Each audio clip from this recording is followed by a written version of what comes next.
Nuestro pastor el día domingo estuvo compartiendo una tremenda palabra que tenía como título El reino de Dios viene bajo el poder de la sangre de Jesús. Y nuestro pastor siguió desarrollando como la implicancia o el poder de la sangre de Jesús que mi hermano Enoch había compartido el domingo anterior. Y sin lugar a dudas fue una tremenda palabra. La sangre de Jesús es impresionante. Cuando yo estaba escuchando a mi hermano Enoch y cuando estaba escuchando después a mi papá, a nuestro pastor, yo como que mis ojos se abrían a algo diferente. Nunca en mi vida había como dimensionado en parte, porque hay mucha profundidad en el poder de la sangre de Jesús. Y algo tremendo, es algo realmente asombroso. Y nuestro pastor habló 3 puntos importantes el domingo. Y el primer punto es: la sangre de Jesús es divina, pura e inmaculada. Y él nos comentaba de que el nacimiento de Jesús no fue normal. También la concepción de Jesús fue sobrenatural porque no hubo la intervención de un espermatozoide masculino.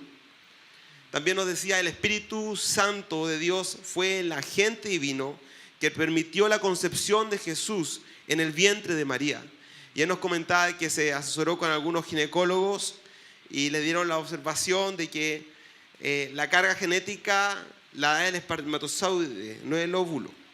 Y el óvulo no tenía no aporta nada de sangre, es decir, la sangre adámica o de la descendencia de Adán, de María, no se mezcló con la sangre que portaba a Jesús en su vientre. Y eso nos pone en una posición donde la sangre de Jesús es pura e inmaculada. Es una sangre divina. Toda la sangre de Jesús vino del Padre Celestial. Por eso su concepción fue un acto creador y sobrenatural. Y esto es algo poderoso porque la sangre de Jesús es un baluarte, pero también es un pilar fundamental en la vida de nosotros. Porque por su sangre nosotros hoy día recibimos al Espíritu Santo. La sangre nos purifica y nos santifica. De otra manera es imposible que el Espíritu Santo habite en nosotros. El segundo punto es: la sangre de Jesús derrotó a Satanás de una vez y para siempre. Y ahí esto es tremendo, porque la sangre de Jesús lo que hace es limpiarnos del pecado y nos liberta de la muerte. Y precisamente Satanás tenía las llaves de la muerte y precisamente él nos tenía esclavos al pecado. La Biblia dice que estábamos muertos en delitos y pecados, pero la sangre de Jesús que se vierte sobre nosotros nos purifica y hace que la muerte no tenga poder sobre nosotros y el pecado tampoco. Y esa es una realidad en nuestras vidas, es una realidad profunda. La sangre de Jesús nos dio vida con el Padre al perdonarnos todos nuestros pecados. Satanás solo puede intimidarnos, pero no puede tocar nuestras vidas. La sangre de Jesús anuló la deuda que teníamos al no cumplir las demandas de la ley. Satanás recordará nuestro pasado, pero no tocará nuestro futuro. Él puede recordarte tu pasado, lo incorrecto que hiciste hace unos días. Él puede tratar de hacerte recordar, pero eso jamás va a determinar tu futuro, porque tu futuro está determinado por la sangre del Cordero que te limpia y te faculta para servirlo libremente. Entonces, esta es una realidad poderosa. Cuando yo estaba meditando en mi corazón, la palabra en Corintios dice que el Señor Jesús trae un aroma a nuestras vidas. Y a mí me llama la atención, y yo creo que cuando la palabra dice que estábamos muertos en delitos y pecados, una persona muerta huele bien o huele mal. Mal, es podrido. Pero cuando Él vierte su sangre, Él nos da un olor fragante. Yo creo que la sangre de Jesús tiene un olor diferente sobre nosotros. Es un olor de vida, un olor de alegría, un olor de pacto, un olor de un nuevo comienzo sobre la humanidad. Porque Jesús vino a traer un cambio y un punto de inflexión sobre la vida y el destino de la sociedad y de la humanidad entera. Y por último, la sangre de Jesús y el Espíritu Santo funcionan juntos. Y él mencionaba la palabra en 1 de Juan. Ahí tengo los 3 puntos, perdón. Y Y él mencionaba la palabra en 1 Juan 5, del 5 al 8, dice: este es el que vino mediante agua y sangre, Jesucristo. Y no solo vino mediante agua, sino mediante agua y sangre. El Espíritu es quien da testimonio de esto, porque el Espíritu es la verdad. 3 son los que dan testimonio, y los 3 están de acuerdo: el Espíritu, el agua y la sangre. Estos trabajan de forma inalienable, es profunda, es unido los 3: el agua, el Espíritu y la sangre. El agua, porque el agua es un lavamiento, es una declaración pública de un bautismo en agua. El Juan el Bautista decía: a mí se me encargó a bautizar en agua. El bautismo en agua es una declaración pública que hemos dejado la vieja naturaleza. La sangre es la purificación y la santificación. La purificación, familia, es que somos limpiados de nuestros pecados. Pero la santificación es que somos apartados para hacer lo bueno. El Señor Jesús, el Dios Trino, es santo porque todo lo que hace es bueno. Pero también es puro porque no tiene pecado. Entonces la sangre nos purifica y nos lava, nos santifica, para que venga sobre nosotros el Espíritu Santo, que es santo. ¿Cómo un ser que no es santo va a albergar al Espíritu que es santo? No se puede. Pero la sangre del Cordero nos santifica para que venga sobre nosotros el Espíritu Santo. Por eso la palabra dice en Juan 1, del 29 al 51, dice: al siguiente día vio Juan a Jesús que venía a él, y dijo: he aquí el Cordero de Dios que quita el pecado del mundo. Luego en el verso 33 dice: y yo no le conocía, pero el que me envió a bautizar con agua, aquel me dijo: sobre quien veas descender el Espíritu y que permanece sobre él, ese es el que bautiza con el Espíritu Santo.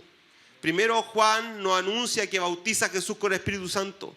Primero dice: he aquí el Cordero que quita el pecado del mundo. Para que seamos bautizados con el fuego del Espíritu Santo, primero tenemos que ser purificados y santificados. Entonces la sangre de Jesús ahí está cobrando un valor importante en nuestras vidas. La gran diferencia entre el Antiguo Testamento y el Nuevo Testamento es que en el Antiguo Testamento el Espíritu Santo venía sobre las personas, sobre los profetas. Pero hoy en día nosotros tenemos un templo que es tanto tú y yo, y en nosotros está el Espíritu Santo. La única forma que el Espíritu Santo habite en nosotros, la única forma que tengamos aquella herencia o garantía hasta el día de la redención, es por la obra portentosa de la sangre de Jesús. Su sangre nos purifica y santifica, nos prepara para que su propio Espíritu, que es santo, habite en un ser santificado por su propia sangre. El Espíritu de Dios, que es santo, habita en un ser santificado por la propia sangre del Cordero. Así que si hoy día nosotros nos levantamos cada mañana con alegría, y está el fruto del Espíritu Santo en nuestro corazón, y pueden venir tormentas, pero hay una clara convicción de que Él no nos va a dejar, es porque la sangre del Cordero nos santificó para que albergáramos en nuestro corazón al Espíritu Santo. Y ese es un misterio revelado en Jesús. Eso es poderoso, eso tiene una consistencia tremenda. Pero también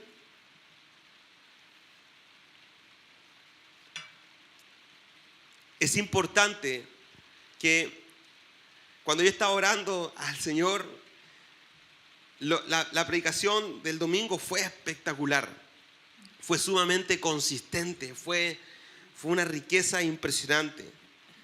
Yo estaba orando al Señor y decía: Señor, ¿cómo puedo seguir este hilo conductor? ¿Qué quieres hablar? Y el Señor me trajo a la mente un versículo, y está en Hebreos 1. Dios, que muchas veces y de varias maneras habló a nuestros antepasados en otras épocas por medio de los profetas, en estos días finales nos ha hablado por medio de su Hijo. A este lo designó heredero de todo, y por medio de él hizo el universo. Y yo quería ir, número 1, Dios habló muchas veces y de varias maneras a nuestros antepasados. Le habló a Abraham, le habló a Moisés, le habló a David, a Elías, a Eliseo. Cada mensaje revelado a los profetas hablaban de Jesús, el Rey, que establece un reino. Pero en los días finales vino Jesús a revelarse sobre la humanidad.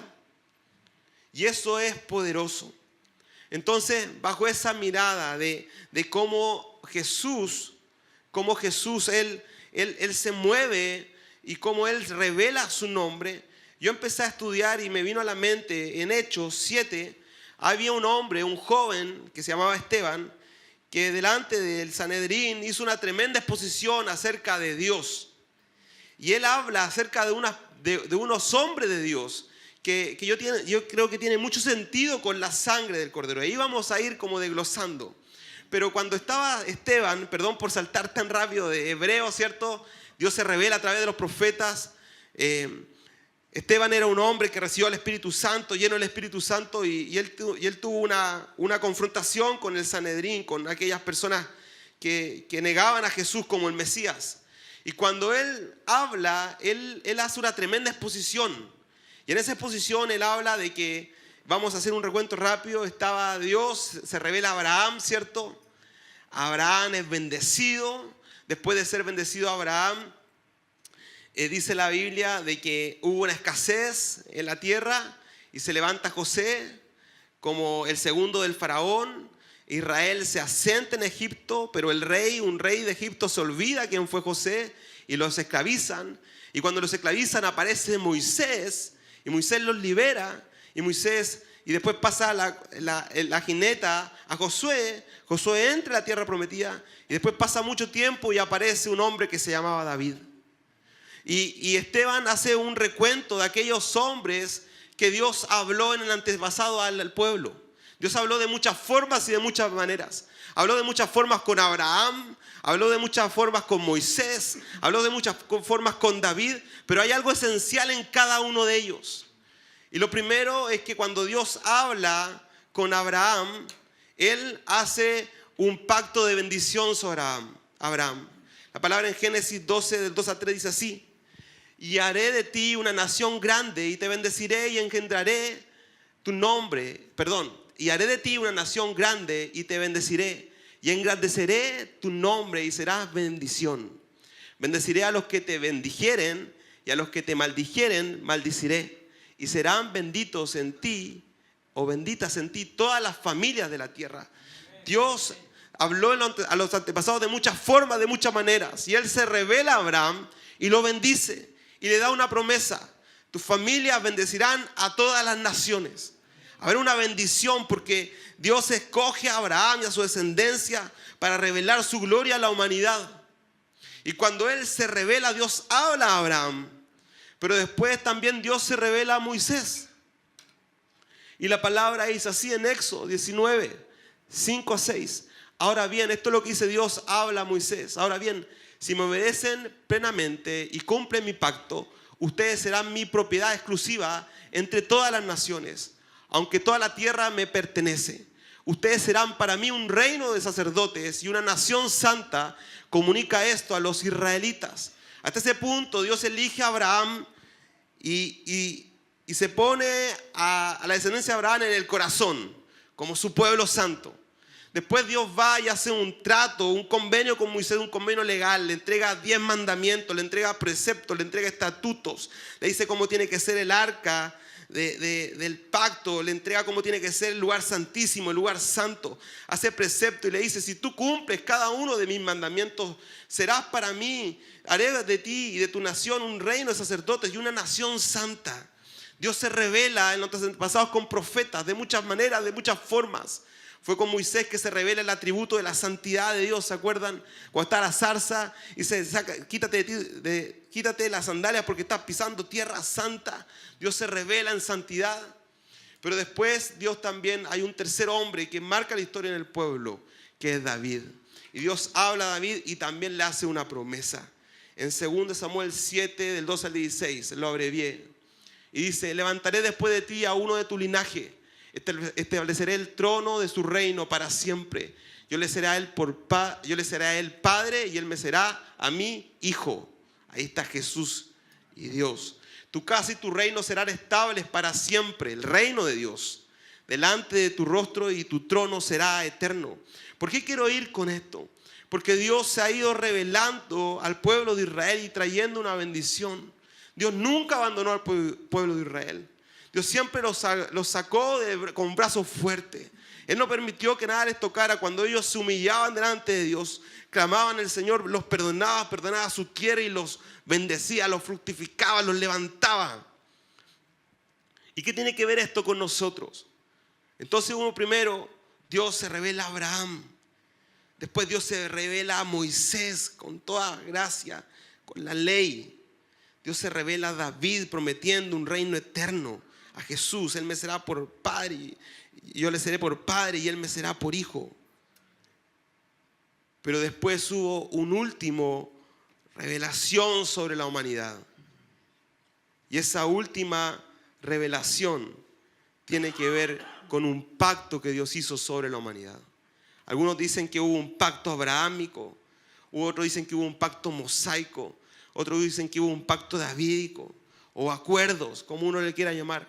Pero hubo un último pacto donde Dios no tan solo bendijo a Israel, sino también bendijo a toda la humanidad. Y eso fue lo que hizo Jesús. Esto fue lo que dice. Y en los días finales, Dios ha hablado mediante ¿quién? Mediante su Hijo. Y miren lo que dice acá en Mateo 26, 28.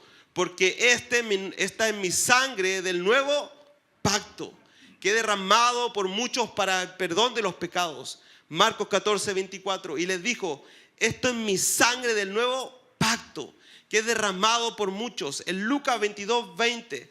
De la misma manera tomó la copa después de haber cenado diciendo, esta copa es el nuevo pacto en mi sangre, que es derramada por vosotros. Algo ocurrió con la sangre del Cordero sobre el pueblo de Israel y sobre la humanidad entera. Fue una revelación profunda de Dios por mucho tiempo, hasta que se derrama algo tremendo. Es que derrama su sangre haciendo un nuevo pacto, algo nuevo. Ya no tan solo lo que pasaba con Abraham, ya no tan solo lo que pasaba con Moisés, ya no tan solo lo que pasaba con David. Ahora Dios estaba haciendo un nuevo pacto sobre la humanidad. Pero ese símbolo del nuevo pacto es la sangre del Cordero. Por eso tiene esto tanta sustancia, esto tiene tanta robustez. Porque esa sangre del Cordero es la que quita el pecado del mundo y también la que da evidencia que hay un trato legal profundo de Dios con la humanidad en bendecirla. Y ahí entramos tanto tú y yo. La palabra, miren lo que dice la palabra en 2 Corintios 1:20. Por todas las promesas que ha hecho Dios son sí en Cristo. Así que por medio de Cristo respondemos amén para la gloria de Dios.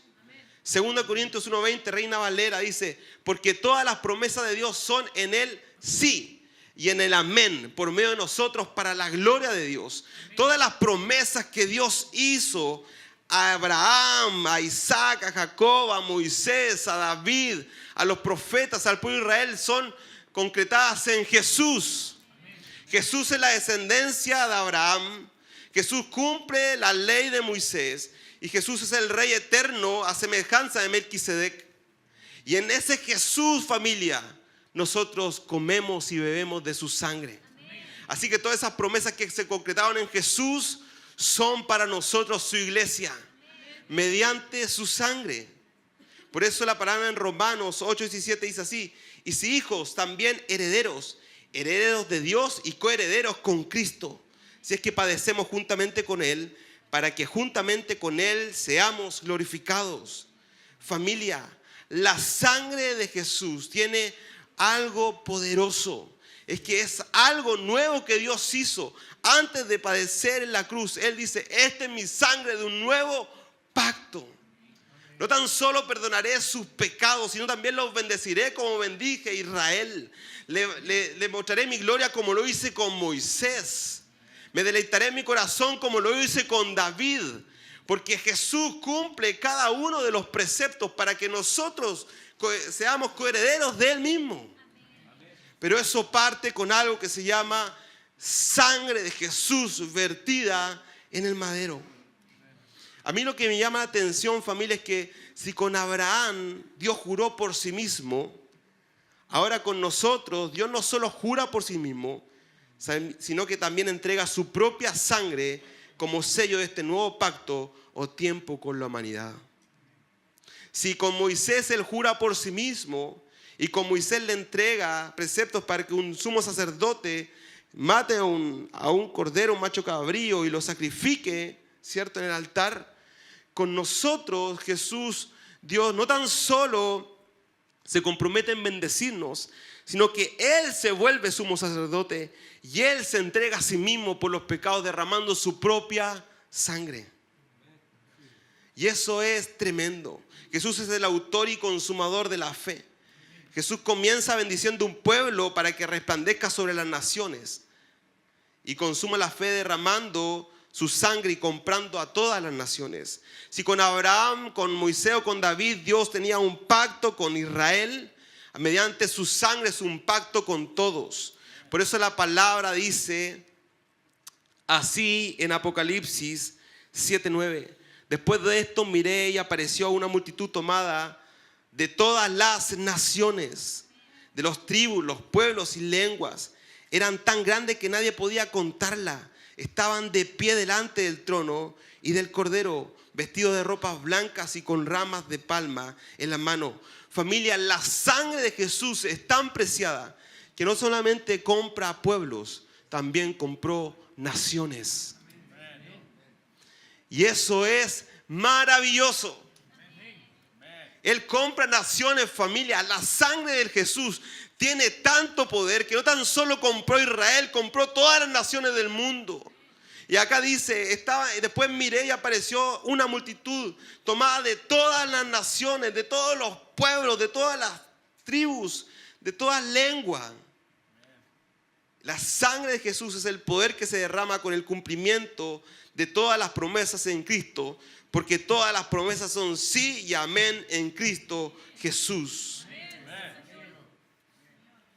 Y hacer rociada la sangre sobre nosotros también nos hace recibidores de aquellas promesas que son sí y amén en Cristo Jesús. Por eso cuando nosotros estudiamos la palabra desde Génesis a Apocalipsis, todos somos bendecidos, porque todas las promesas son para su pueblo en Cristo Jesús, Señor nuestro. Entonces, familia, esto para mí al menos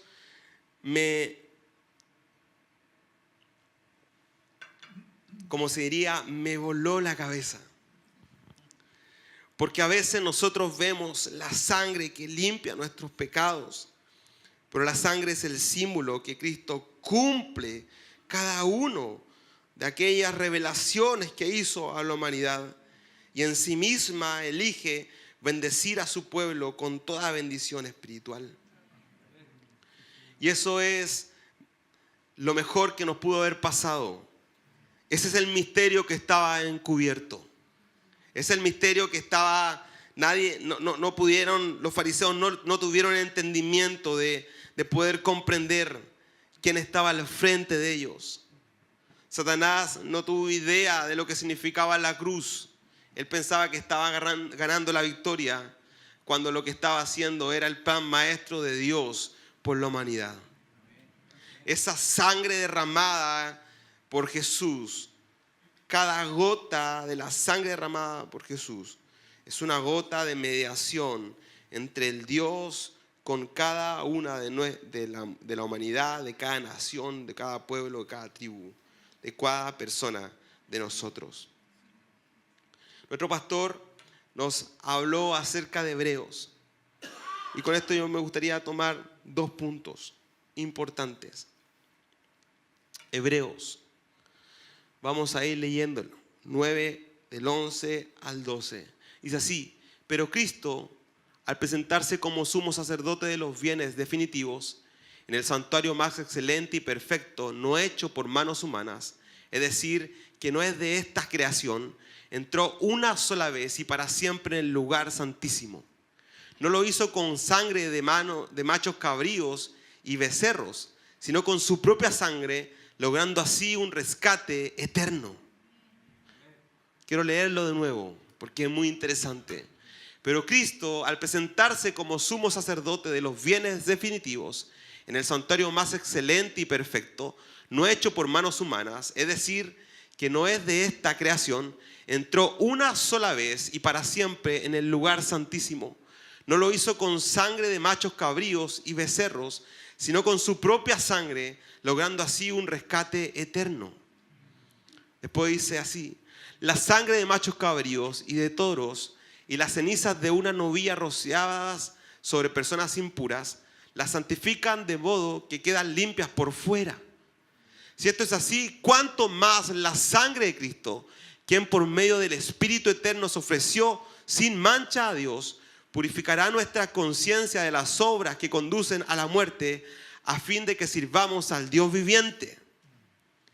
Y después dice así: por eso Cristo es mediador de un nuevo pacto, para que los llamados reciban la herencia eterna prometida, ahora que Él ha muerto para liberarlos de las transgresiones cometidas bajo el primer pacto. Y eso es la sangre de Jesús, nos hace acepto para recibir toda la herencia eterna prometida. Tremendo. Esta es una realidad. Como decía nuestro pastor el domingo pasado, saberlo es una cosa, pero vivirlo es otra. Sin duda a mí esto me confronta. Porque yo estoy recibiendo en este momento, tanto tú como yo, espiritualmente, la herencia eterna prometida por su sangre. En este preciso momento, tanto tú como yo estamos recibiendo aquella herencia prometida sobre nosotros, porque es el nuevo pacto, es la sangre derramada por nosotros. Esto es tremendo. Para liberarnos de las transgresiones cometidas en el primer pacto, claro que sí, porque en el primer pacto está la ley. Y todos nosotros nos descarriamos. Ninguno de nosotros es perfecto. No hay ni siquiera un solo justo delante de Dios, ¿cierto? Pero Él nos liberó de las transgresiones cometidas bajo el primer pacto. Esto es tremendo. Por eso el primer punto es así. Mediante la sangre de Jesús recibimos la herencia eterna. Por eso Cristo es mediador de un nuevo pacto, para que los llamados reciban la herencia eterna prometida, ahora que Él ha muerto para liberarlos de las transgresiones cometidas bajo el primer pacto. La sangre del Cordero, esa sangre preciada, esa sangre preciosa, tiene el poder de que nosotros hoy día podamos recibir esta herencia eterna que ha sido prometida en la palabra y que en Cristo ha sido cumplido, como el autor y consumador de la fe, porque todas las promesas son sí en Cristo. Esta es una realidad. También es una realidad que estamos sentados en puestos celestiales. Es una realidad que a veces no vemos concretado en nuestra vida. Por eso es importante a veces orar por fe.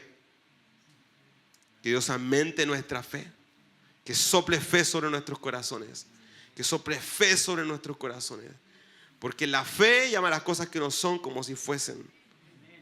Las cosas que no son ahora terrenal, como si fuesen, como si fueran. Pero esta es una realidad. Es una realidad concreta. Hay algo que se derrama todo el tiempo por nosotros, por esa sangre del Cordero. Y el segundo punto, a mí me encanta. Y es así. Su sangre nos permite disfrutar del santuario original sin reservas de su presencia. Dice así: pero el Cristo, al presentarse como sumo sacerdote de los bienes definitivos en el santuario más excelente y perfecto, no hecho por manos humanas, es decir, que no es de esta creación, entró una sola vez y para siempre en el lugar santísimo.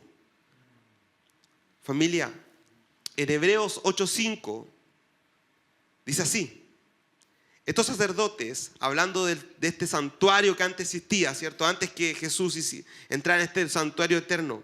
Dice así Hebreos 8:5. Estos sacerdotes sirven en un santuario que es copia y sombra del que está en el cielo, tal como se le advirtió a Moisés cuando estaba a punto de construir el santuario. Asegúrate de hacerlo todo según el modelo que se te ha ordenado en el monte. Eso es lo que dice la palabra. Dice que el antiguo santuario era copia y sombra de que estaba en el cielo. Así que cuando Jesús asciende al cielo, y esto es poderoso, y se presenta como sumo sacerdote, y entra una sola vez y para siempre en un lugar santísimo, entra en un santuario que era el original, era el inicial, porque el que se creó acá en la tierra era solamente la copia y la sombra de uno que era original. Eso quiere decir que Jesús en su sangre, al derramar su sangre y transformarse en sumo sacerdote, Él nuevamente vuelve a un diseño original. Y este diseño original no es limitado con normas, con metros. Es toda la gloria y la plenitud de Cristo derramada completamente sobre este santuario. Y es este santuario donde podemos entrar libremente. La palabra dice en Hebreos 4, 14 al 16. Por tanto, puesto que tenemos un gran sumo sacerdote, Jesucristo, el Hijo de Dios, que ascendió al cielo, tomémonos firmemente de su enseñanza, porque no tenemos un sumo sacerdote que no pueda compadecerse de nuestra debilidad, sino que tenemos uno que fue tentado en todo como nosotros, pero sin pecado. Acerquémonos pues confiadamente al trono de la gracia para recibir misericordia y hallar gracia para ser auxiliados en tiempos de aflicción. O sea que la sangre de Jesús hace que podamos entrar al santuario original, donde está toda la gracia, el poder y la gloria de Dios, y de esa gloria tomar para ser llenados en cada aflicción. Eso es lo que hace la oración. Me conecta con algo diferente por la sangre del Cordero que ha sido derramada. A mí esto me fascina, porque sin lugar a dudas, ese lugar santísimo donde está Cristo, es donde también estamos nosotros cuando oramos delante de Él y entramos en su presencia. Acerquémonos pues confiadamente al trono de su gracia para recibir misericordia y hallar gracia para ser auxiliados en tiempo de aflicción. Para hallar gracia para ser auxiliados en tiempo de aflicción. ¿Cuántos de nosotros pasamos tiempo de aflicción?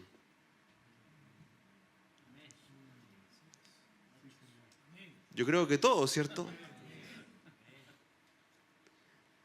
Pero la gran diferencia es que ahora podemos entrar en un santuario en donde está la plenitud misma de Dios. Y de esa plenitud podemos beber. Porque en esa plenitud es lo que Cristo hizo cuando hizo un nuevo pacto, donde Él se pone como sumo sacerdote y derrama la sangre del Cordero por nosotros. Familia. Por eso la palabra dice así en Hebreos. Por el contrario, ustedes se han acercado al monte de Sión, a la Jerusalén celestial, la ciudad del Dios viviente. Se han acercado a millares y millares de ángeles, a una asamblea gozosa, a la iglesia de los primogénitos inscritos en el cielo. Se han acercado a Dios, el juez de todos, a los espíritus de los justos que han llegado a la perfección, a Jesús, el mediador de un nuevo pacto, y a la sangre rociada que habla mejor que la de Abel. Aleluya. Eso es tremendo. Hoy día tanto tú como yo estamos con una posibilidad de entrar a un tabernáculo original donde habita toda la plenitud de Dios en forma corporal en Cristo Jesús.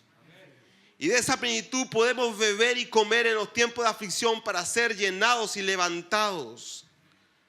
Por eso la palabra en 2 Corintios, que ahora me viene a la mente, 1:20, dice la palabra, el apóstol Pablo escribe diciendo de que nosotros, se me fue, que nosotros, vamos a buscarlo mejor, ¿les parece?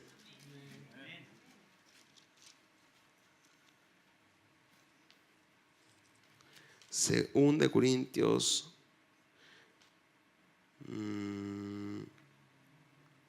No es esa. Ya, pero bueno. Pero familia, de verdad se me fue completamente el versículo en la mente. Lo tenía en la punta de la lengua. Pero familia, tanto tú como yo tenemos la libertad de poder entrar a su presencia, a este santuario no hecho por manos de hombres, sino a un santuario original donde está la gracia y el poder de Dios mismo, y beber de su agua mediante esta sangre del Cordero.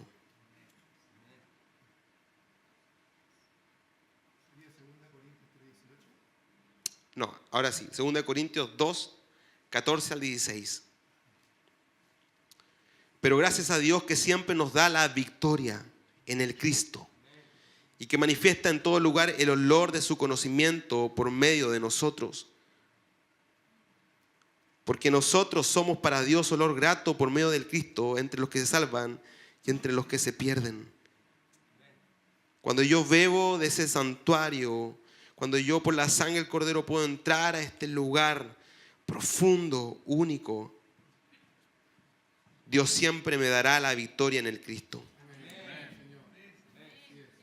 Y siempre manifestará en todo lugar un olor del conocimiento por medio de nosotros. Por eso la sangre del Cordero es tan importante. Porque a toda situación adversa, el reino de Dios avanza en victoria. Porque siempre somos triunfantes, siempre tendremos victoria en el Cristo. Y eso es fabuloso. Si el equipo de oración pudiera subir, por favor. Sin lugar a dudas, familia, por eso nosotros queremos hacer un avivamiento.